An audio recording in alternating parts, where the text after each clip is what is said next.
محتاج حاجة؟ لا شكرا، أنا تمام. طيب، لو احتجت حاجة عندي عليا في الممر. ليلة سعيدة. تمام شكرا، أكيد طبعا.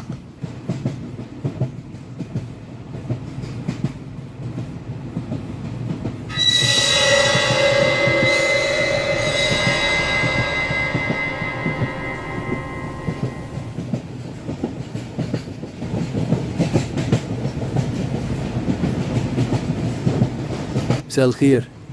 أزعجتك؟ لا أبدا. متأسف جدا، أنا بس مش عارف أنام من دوشة القطر، فقلت أشوف حد أتسلى معايا لحد ما أنعس، لو تسمح لي طبعا. طبعا أكيد، اتفضل.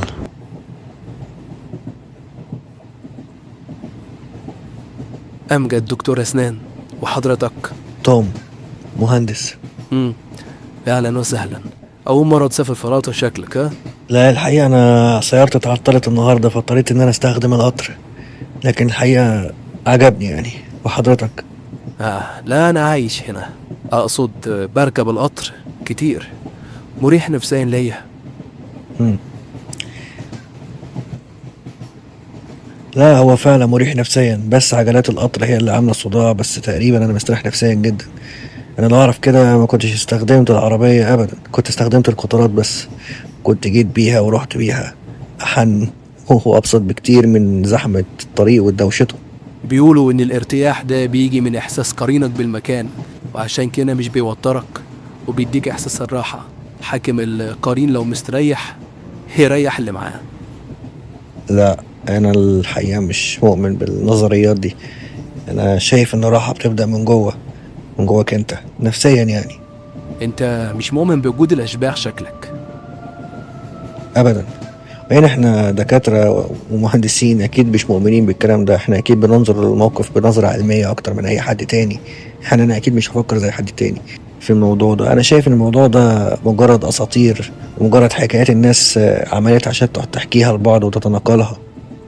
كل حاجة حوالينا هندسة، مش معمولة كده بدون قواعد.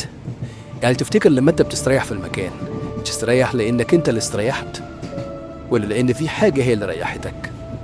انا مؤمن شوية بحاجات بتاع ما وراء الطبيعة. ما اعتقدش ان الانسان بيستريح لوحده، لازم تكون في حاجة هي اللي دفعته للراحة.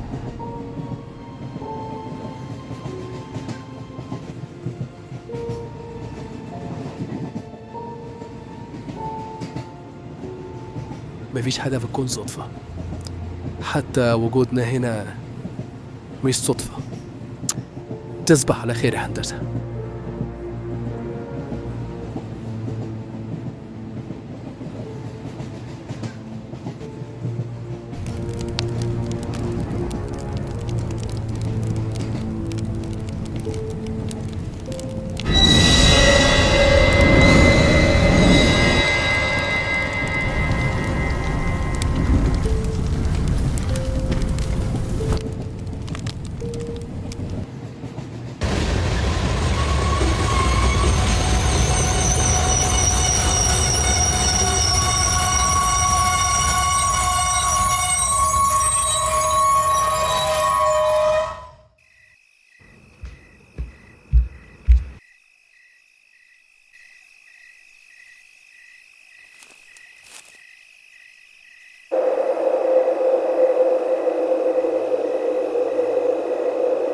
انت ايه اللي نزلك من القطر؟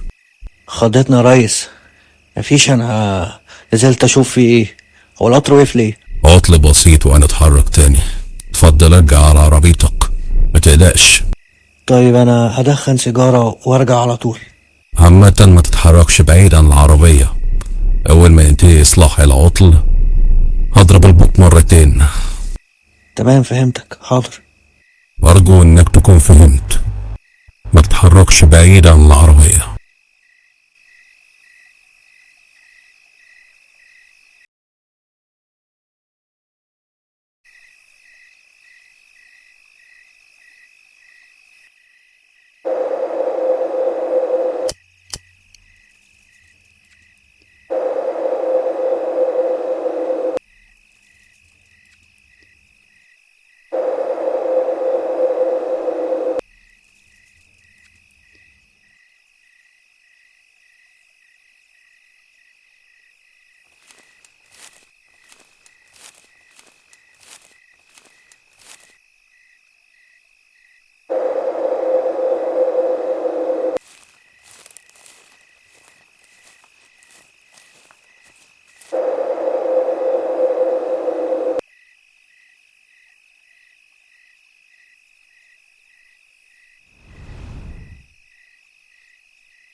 افتكرتك ما طلعتش.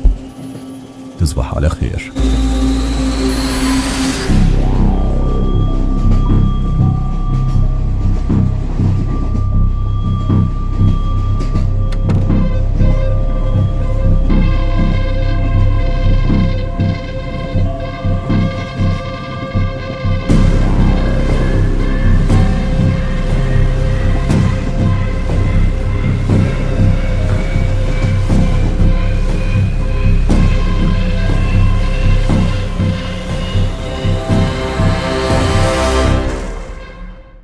في حاجات في الكون عمري ما كان لها تفسير، ومش هتلاقي ليها تفسير.